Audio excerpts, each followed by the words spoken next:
Hi, I'm Dale from Glenarley Pipes. I want to do this video on throats and drilling of throats.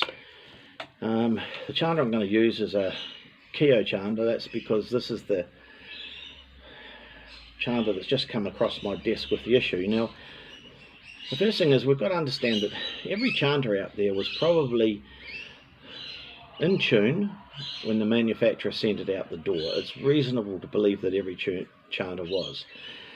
So it was in tune in its current configuration.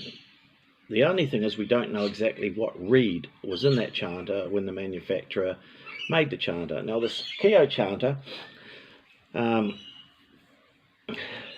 this is my chanter. It's a pristine chanter. It actually came from Murray Huggins, the manufacturer of these, and it has a throat in it where a 20, these are a number drill set, and number drills are just a drill set in very small increments. So when we use a number 20 drill, we can feel that it just grabs. It'll go through, but it just grabs. It won't drop through. So we sort of know what size that throat is. Now, the chanter that came out to me from an elderly lady piper was a Keo chanter, but a number 17 drill dropped clean through it, which means that it's a much larger drill. In this particular chanter, you'll see that a number 17 won't even go close to fitting in down the throat. So what it means is that chanter had been throated. Now, what this means is it means that the throat is being drilled out. Now, on my previous video, you'll see I demonstrate on a cutaway chanter where the throat is, and depending on the chanter, that throat can be short or long. This is a Keo chanter. It's got quite a long throat, and it's got a fairly large bore on it. But what Murray has done is he's kept the holes small. So the low A, for example, is the span is only about 1 millimetre or so shorter than most chanters, but the hole being so small, it's very easy to burl. And this is why people with old stiff fingers or people with very small hands like this particular chanter. So what happened to her chanter? It won't read up. I can't read it. It's had the throat bored out. Now I asked her about this, and she said that somebody on the internet suggested boring out the throat on the Keo chanter to get it to tune. So she couldn't remember the exact thread. It was on a forum. She can't remember the exact thread, but she remembers the forum. So I went there and had a look, and sure enough, there's a guy there who's saying that you drill out the chanter throats on a Keo chanter to get it in tune. It won't work. The throat was designed by Murray for a specific reason. Now, the guy that says to drill it out, now he's from Texas. He's a piper from Texas in the US. So can't tell you too much about him. I did look at him, and he's he's probably he's a pretty average sort of a piper, nothing special. He doesn't make anything. He doesn't make reeds. He doesn't make pipes. He doesn't manufacture anything. So I'm guessing that he made this decision out of one of those sort of monkey see, monkey do type situations. Somebody probably told him that they drilled out their chanter, and it may have been a completely different make and model of chanter, and he's just thought, oh yahoo, I can't get my Keo to tune, and I'll drill it out.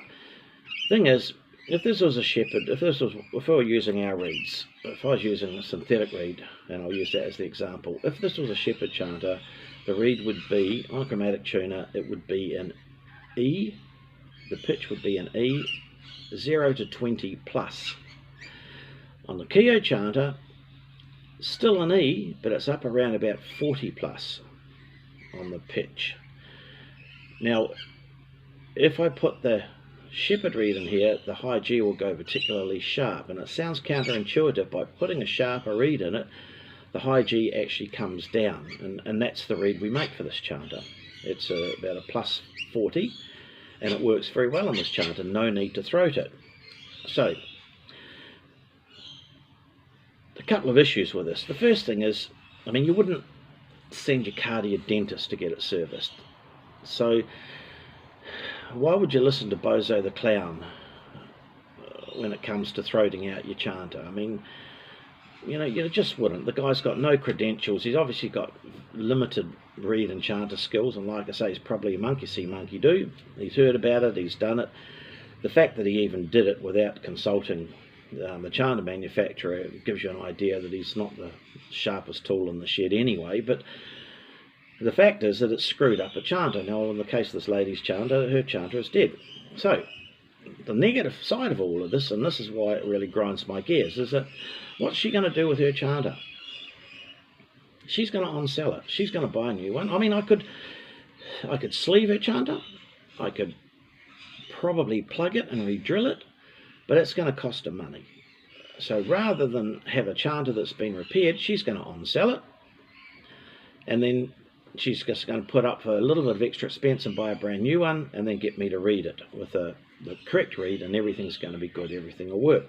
So what happens to her old chanter? Her old chanter goes to somebody, some poor sap who buys it. He doesn't know it's been throated. So he buys that chanter and he tries to read it up, and he can't get it to read it. He can't get stability on the top hands because Bozo the Clown has told people to start drilling out the throats. The worst side of this is that now that person who bought the chanter and didn't know it's been throated, who's he going to blame? He's going to blame the chanter maker. So now that brand is going to get slagged by him, and he's going to tell everyone he can to stay away from these chanters because they're a piece of junk. You can't tune them. And really, it's not the chanter's fault at all, or the chanter manufacturer's fault. It's Bozo the Clown fault for telling people to drill it out when he had no clue what he was doing. Trouble is that Bozo the Clown doesn't get held responsible. So the manufacturer, he loses sales, his brand loses credibility, and Bozo the Clown sails off into the sunset happy ever after. And this is why it really grinds my gears. Now, if it was up to me, and there's any chanter manufacturers even watching this video, what I would do is I would record the bore size, the throat size rather, and I would record the holes sizes on all the notes on the chanter. And I'd put them on your website somewhere, or I'd put them in the box that come with a chanter or something. I'd make them available to people. You know, it's no big deal.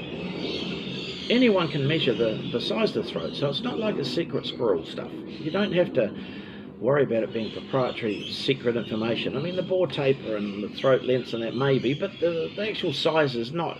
The good thing is that then somebody, if they buy a second-hand chanter, they can look up the table and say, okay, it should have a so many millimetre diameter throat on it. They can get the drill out and say, yeah, look, that goes in it, and the next size up doesn't fit. Okay, it's the original size, it's the original bore. So all I've got to do now is find a reed with the correct pitch for that chanter as per what the manufacturer made or specified when he did it. Everything's good. The other thing is the brand is then protected. The chanter maker, he doesn't get his name blagged all over the place, and his brand keeps some integrity. So for those of you that are thinking about drilling out chanters, first thing is you're taking a huge risk. It is reasonable to believe that that chanter was in tune when the manufacturer sent it out the door. Just find out what he used to put it in tune.